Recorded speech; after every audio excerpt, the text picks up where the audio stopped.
श्री पेजावर मठ के परम श्रद्धेय पूज्य श्री विश्वेश तीर्थ स्वामी जी, श्री विश्व प्रसन्न तीर्थ स्वामी जी,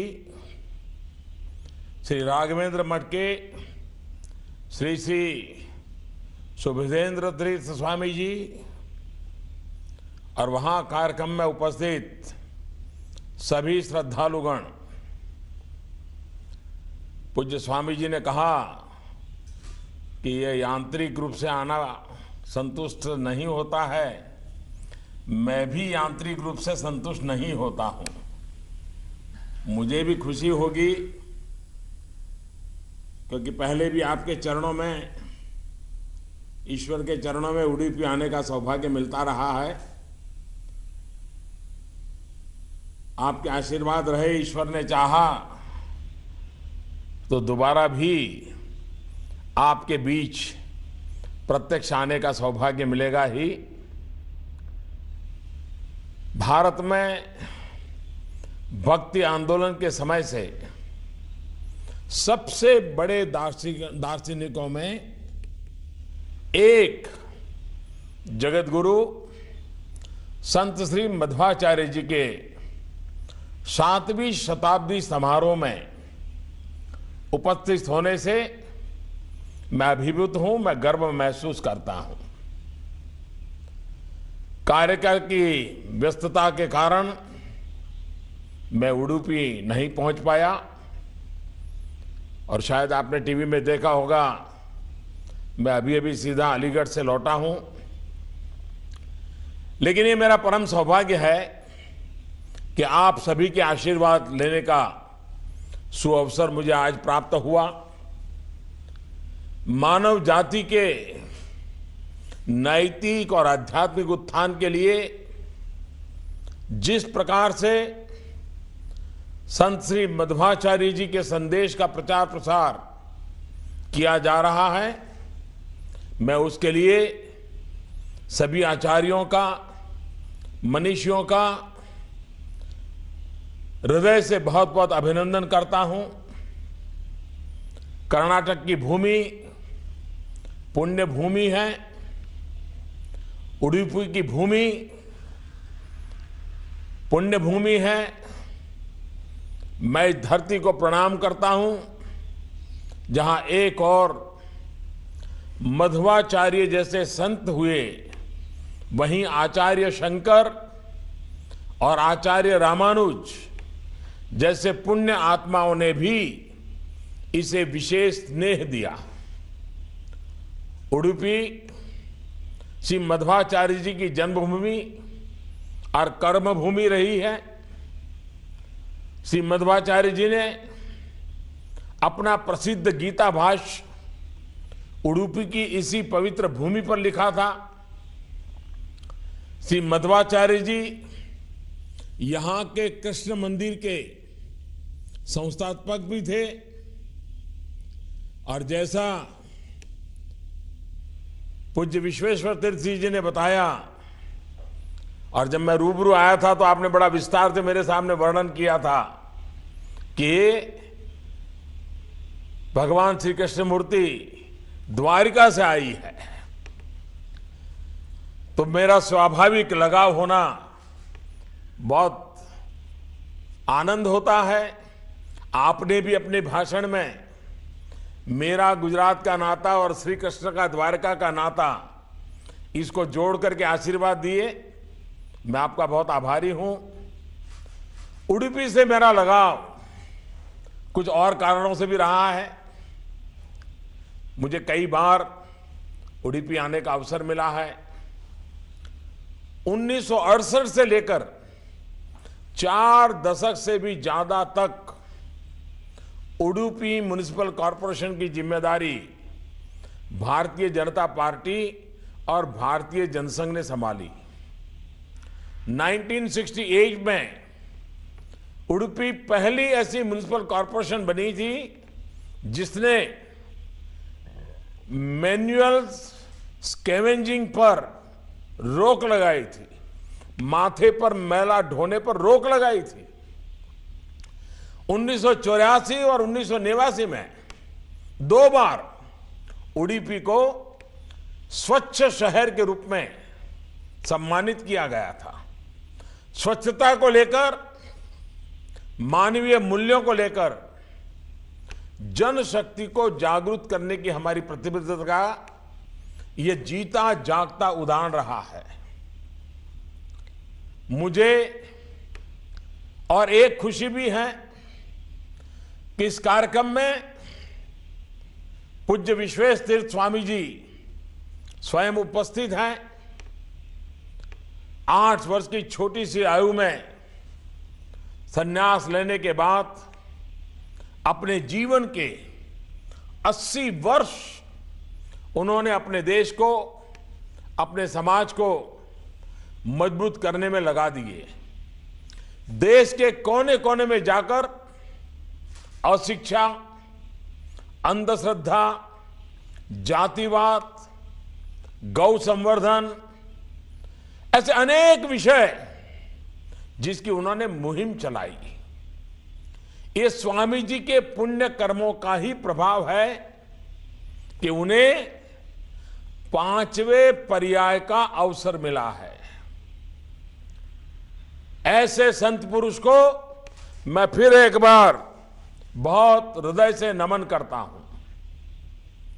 भाइयों और बहनों, हमारे देश का इतिहास हजारों वर्ष पुराना है।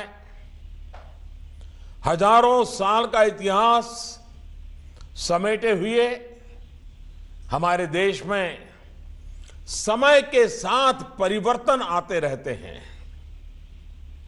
व्यक्ति में परिवर्तन, समाज में परिवर्तन, व्यवस्थाओं में परिवर्तन, लेकिन इतना लंबा दीर्घकाल होने के कारण कई बार समाज में बुराइयां भी व्याप्त हो जाती है। हमारा समाज भी अच्छाइयों का भरमार होने के बावजूद भी बुराइयों से बचा नहीं है। लेकिन ये हमारे समाज की विशेषता है कि जब भी ऐसी बुराइयां आई हैं तो सुधार का काम समाज के बीच में ही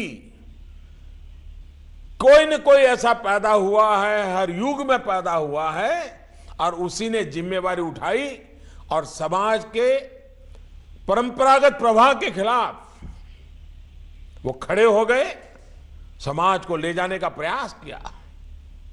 एक काल ऐसा था भी आया जब इसका नेतृत्व हमारे देश के साधु संत, ऋषि मुनि, महर्षि, तपस्वी, उन्हीं के हाथों में था। ये भारतीय समाज की अद्भुत क्षमता है कि समय समय पर हमें ऐसे देवतुल्य महापुरुष मिले जिन्होंने इन बुराइयों को पहचाना, उनसे मुक्ति का रास्ता दिखाया। श्री मध्वाचार्य जी भी ऐसे ही एक महान संत थे, समाज सुधारक थे, अपने समय के अग्रदूत थे। उनके अनेक ऐसे उदाहरण हैं जब उन्होंने प्रचलित कुरीतियों के खिलाफ अपने विचार रखे, समाज को नई दिशा दिखाई। यज्ञ में पशु बलि बंद कराने का सामाजिक सुधार श्री मध्वाचार्य जी जैसे महान संत की ही देन है।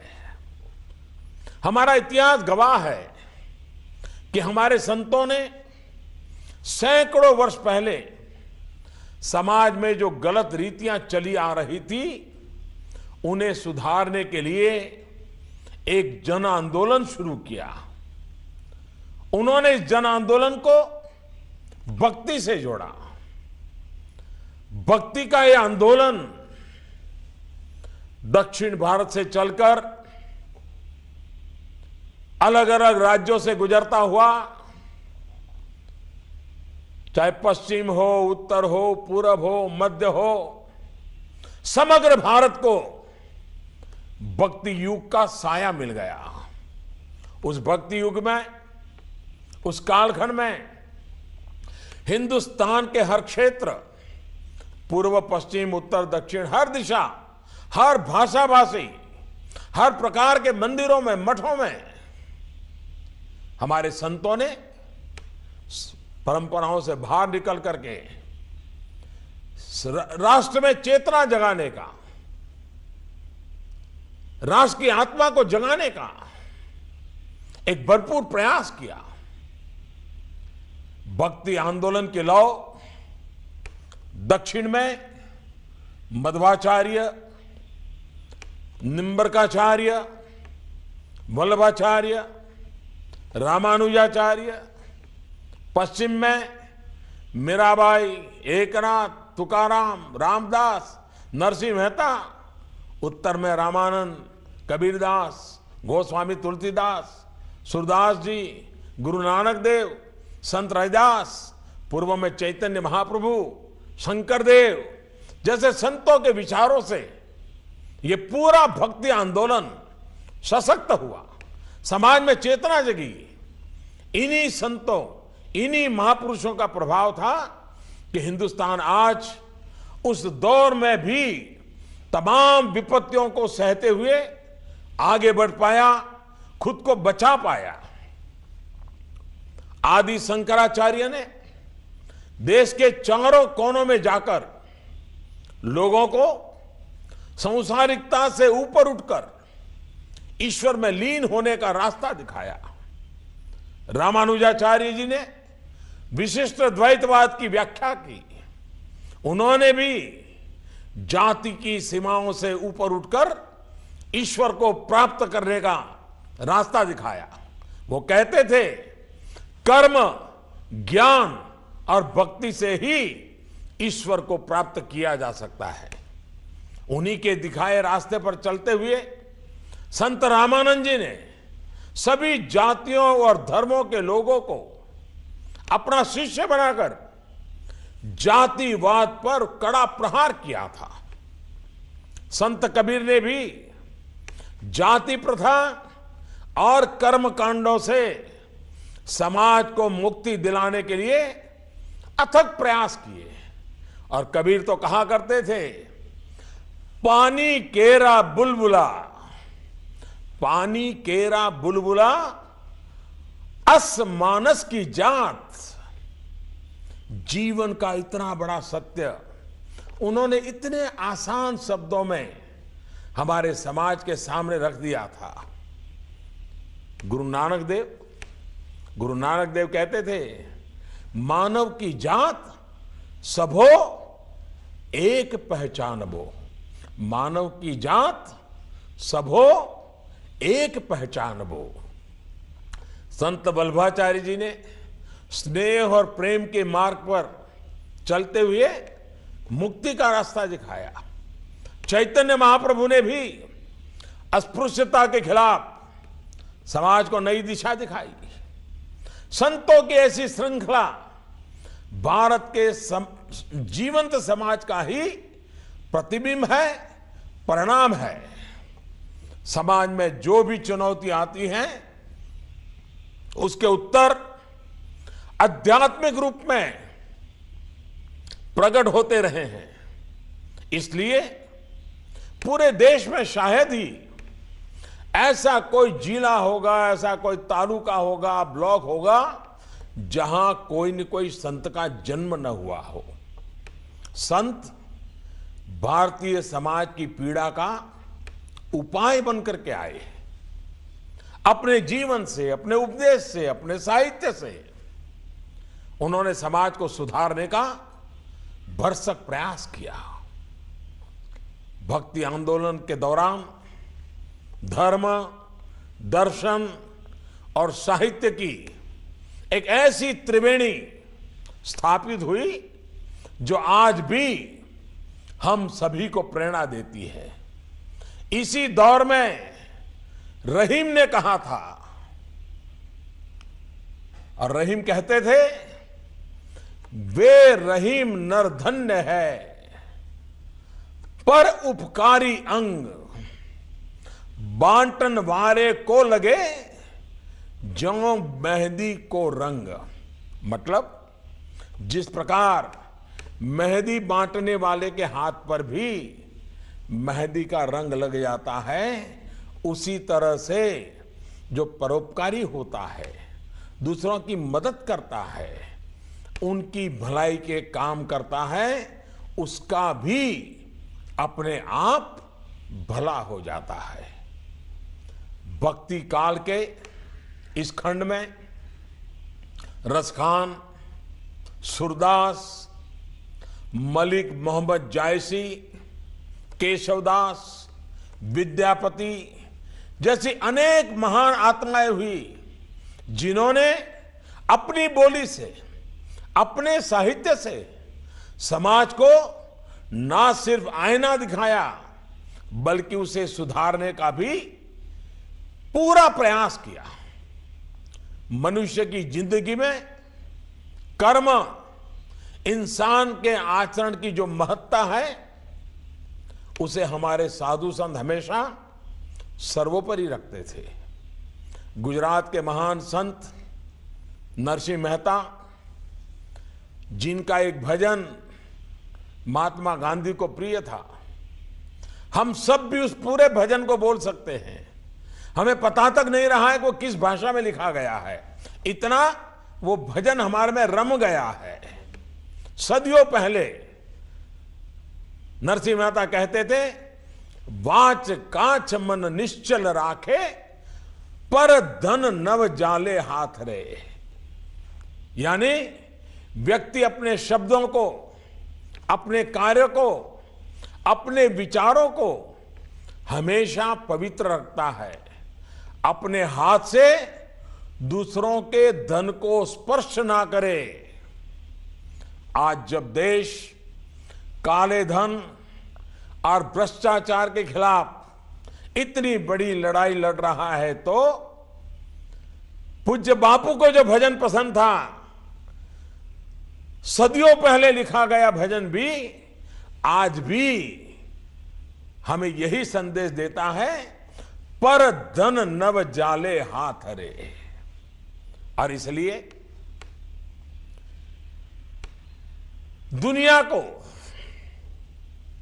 अनुभव मंटप या पहली संसद का मंत्र देने वाले महान समाज सुधारक श्री बसवेश्वर भी कहते थे कि मनुष्य जीवन निस्वार्थ कर्म योग से ही प्रकाशित होगा।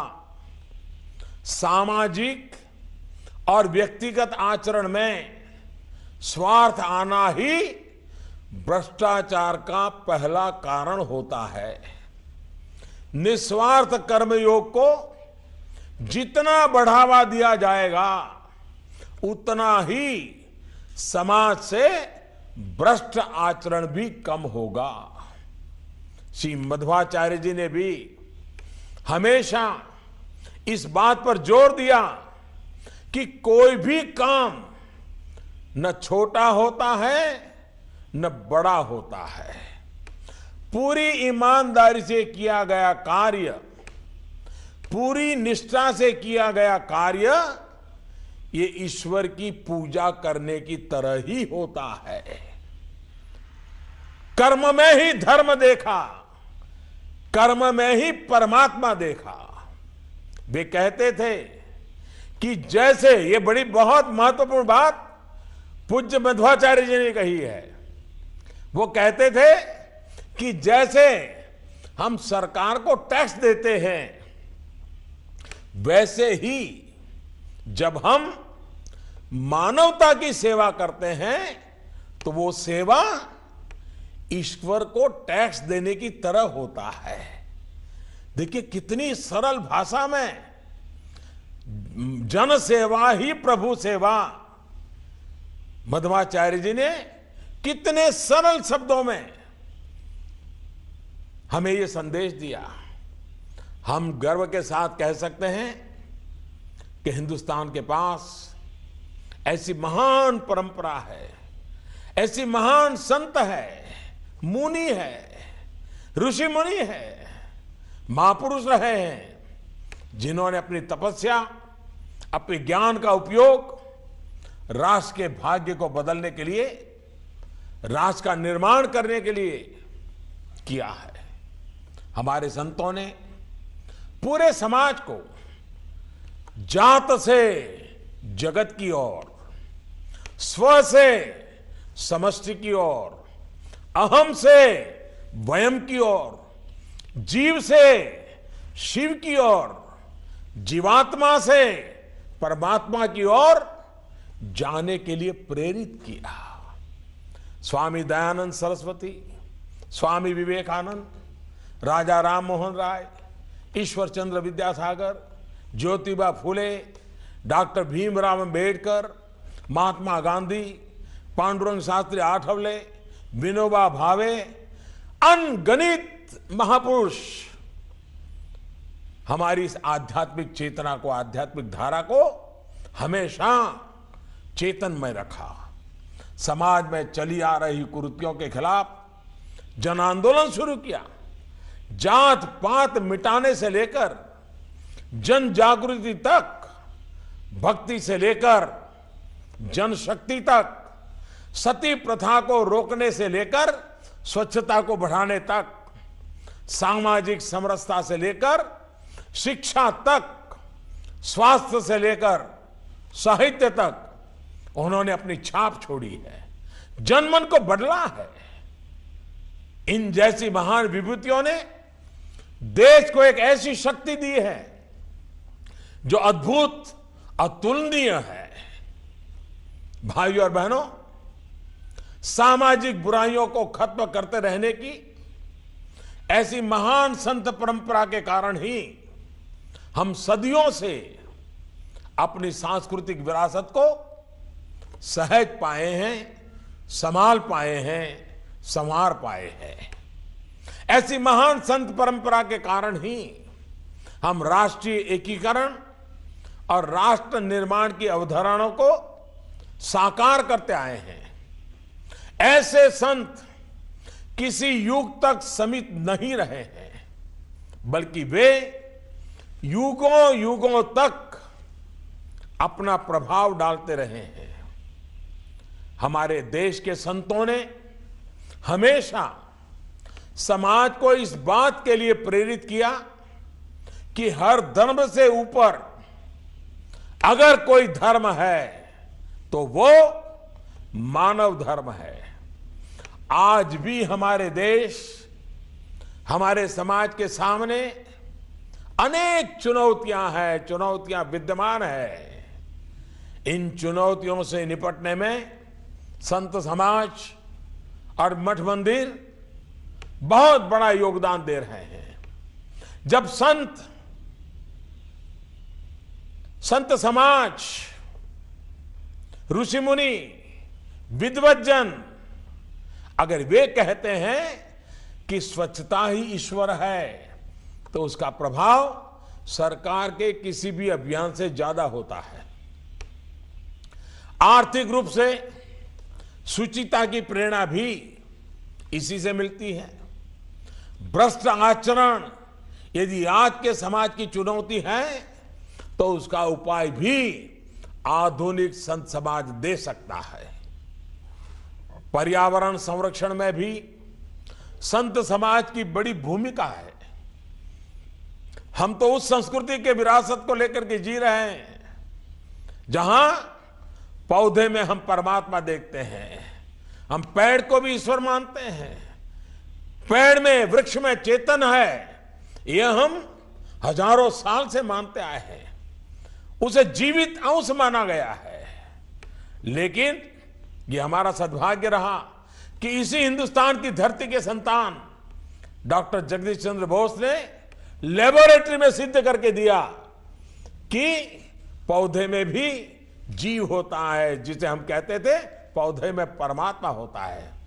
वरना दुनिया इसे पहले मानती नहीं थी, और जब हम ये बातें कहते थे तो दुनिया हमारा मजाक उड़ाती थी।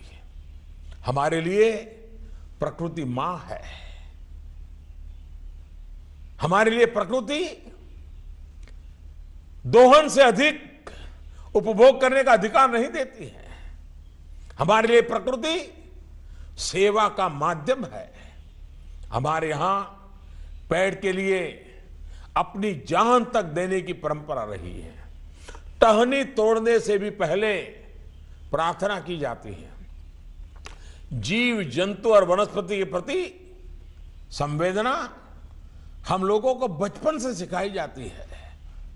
हम रोज पूजा आरती के बाद शांति मंत्र में वनस्पतः शांति आपः शांति कहते हैं, लेकिन ये भी सत्य है कि समय के साथ इस परंपरा भी उस पर भी आंच आई है। आज संत समाज को इस और भी अपना प्रयास बढ़ाना होगा। जो हमारे ग्रंथों में है, हमारी परंपराओं का हिस्सा रहा है, उसे आचरण में लाने से ही विश्व जिस संकट को झेल रहा है क्लाइमेट का, उस चुनौती का सामना किया जा सकता है। आज भी आप देखिए, संपूर्ण विश्व के देशों में जीवन जीने के मार्ग में जब भी किसी प्रकार की बाधा आती है, तब दुनिया की निगाह भारत की महान संस्कृति और सभ्यता पर आकर के टिक जाती है। एक तरह से विश्व की समस्त समस्याओं का उत्तर भारतीय संस्कृति परंपरा ने हजारों साल की अपनी यात्रा के दरमियान रास्ते खोजे हैं, समाधान खोजे हैं। और ये बातें भारत में सहज स्वीकार्य है। हम ही तो लोग हैं जो कहते हैं एक ईश्वर को अनेक रूप में जाना पूजा जा सकता है। हमारे शास्त्रों में कहा गया है, एकम सत विप्राह बहुधा वदंती।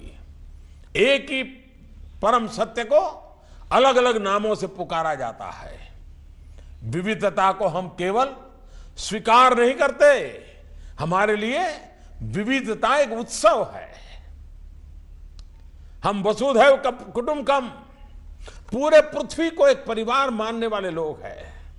हम कहते हैं सहना भवतु सहनौ भुनक्तु, सभी का पोषण हो, सभी को शक्ति मिले, कोई किसी से द्वेष ना करे। कट्टरता का यही समाधान है।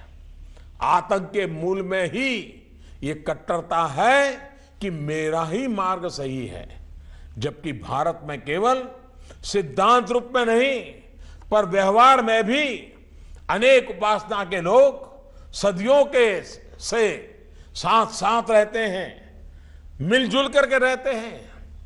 हमारे संस्कार हैं सर्व पंथ समभाव। मेरा मानना है कि आज के इस युग में हम सभी साथ मिलकर रह रहे हैं। समाज में व्याप्त बुराइयों को दूर करने का प्रयास कर रहे हैं। देश के विकास के लिए प्रयत्नशील है। तो इसकी एक बड़ी वजह साधु संतों द्वारा, हमारे महान ग्रंथों के द्वारा हमें जो मार्ग दिखाया गया है, ज्ञान कर्म और भक्ति का, वो हम सबकी प्रेरणा है। आज समय की मांग है, पूजा के देव के साथ ही राष्ट्र देव की भी बात हो, पूजा में अपने इष्ट देव के साथ ही भारत माता की भी बात हो। अशिक्षा, अंधश्रद्धा, अज्ञानता, कुपोषण, कालाधन, भ्रष्टाचार, ये जिन जिन बुराइयों ने भारत माता को जकड़ के रखा है, उससे हमारे देश को मुक्त कराने के लिए संत समाज देश को रास्ता दिखाता रहे। मैं ये कामना करता हूं कि आप सभी आध्यात्म के द्वारा हमारे देश की प्राण शक्ति का अनुभव जन जन को कराते रहेंगे। वयम अमृतस्य पुत्राः के एहसास से जनशक्ति को और मजबूत करते रहेंगे। मैं अपने इन्हीं शब्दों के साथ आप सभी का आभार व्यक्त करता हूं। पूज्य मध्वाचार्य जी की पावन स्मृति में उनके श्री चरणों में प्रणाम करता हूं और इस तीर्थ भूमि को भी नमन करते हुए उपस्थित संतों भगवंतों को प्रणाम करते हुए मैं मेरी वाणी को विराम देता हूं। बहुत बहुत धन्यवाद।